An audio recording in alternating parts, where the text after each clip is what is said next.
Non-British people of Reddit, what do you find odd about Britain? Brits can never decide if they want to use the metric system or not. You measure your weight in stone, your height in feet, and your beer in pints, but you buy your produce in grams, your petrol in litres, and switch between miles and kilometres on a whim. What gives? Henry the Hoover. I lived in the UK for a few months and every vacuum I saw grinned at me with that weird face.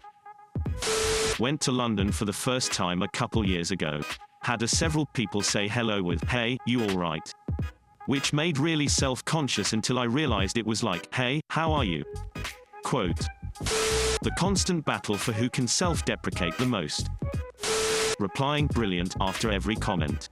Makes me wonder if they are being sarcastic or have set a really low bar of what brilliance is. I love the difference between American and British programming, especially Kitchen Nightmares. British version, "Oh, the lobster's off, yeah. You can't serve it. You'll get someone sick." Quote. American version, "It's spoiled, you donkey. You'll kill someone. Shut it down. Shut it all down. Duck me." Cue dramatic music, 3 jump cuts to shocked expressions, and a commercial. When British people want to be extra mean to you, they just act super polite. Spent a couple weeks in London and Edinburgh this past winter. The biggest thing was not giving my credit card to the waiter. They bring you the machine and you swipe your shit through and it makes perfect sense, but it totally put me off my game. Also, they reply, "Cheers," to ducking everything and I'm unused to that. Saying sorry for things you shouldn't be sorry for. E.g., me, stands in Tesco looking at frozen food. Person next to me also looking at frozen food, "Oh sorry." As an American, the number of security cameras in public places, particularly in London. I'm British, but some of my American friends don't understand why my washing machine is in my kitchen. Or how I drink tea that isn't iced, admittedly that one works in reverse as well.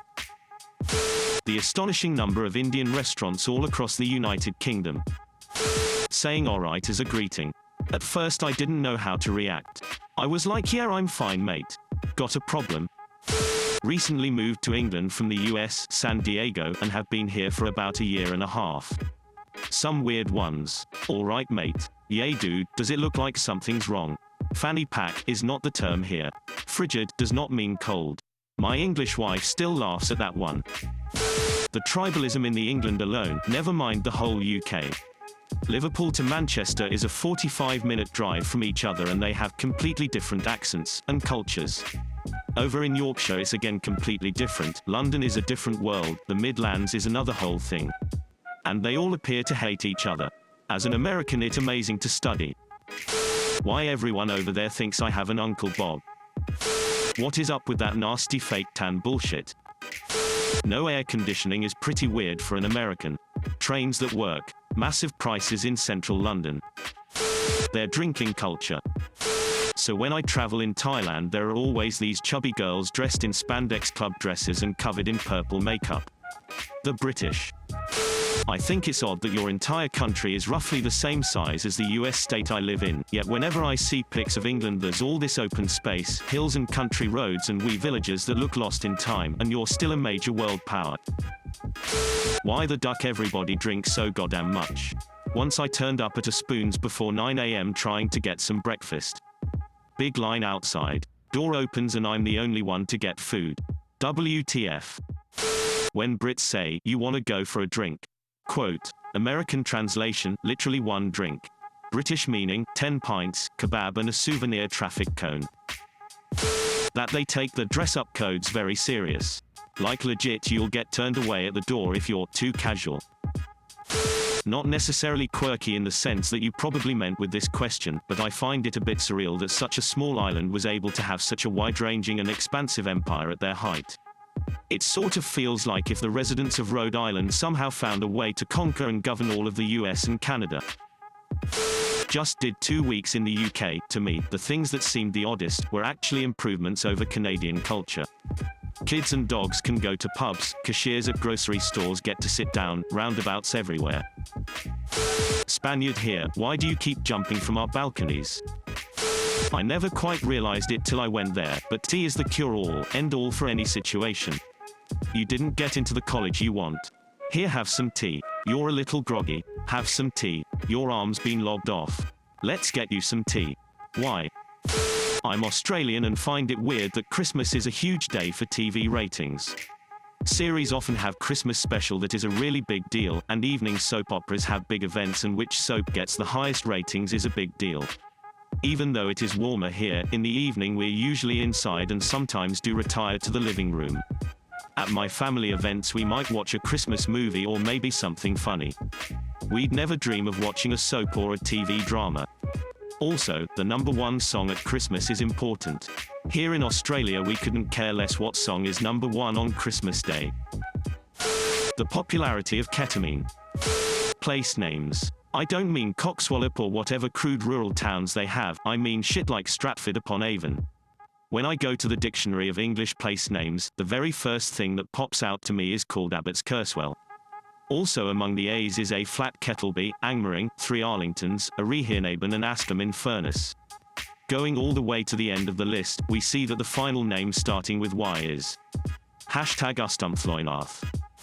From the US. I have never heard so many ways to insult someone.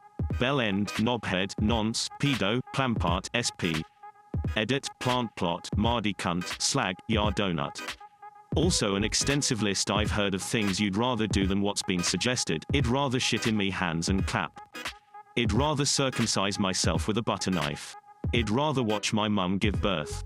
I'd rather have half an inch in me mum and my dad have half an inch in me. Then decide to go forwards or backwards. I'd rather shit in a bag and wrap it round me face and suffocate myself.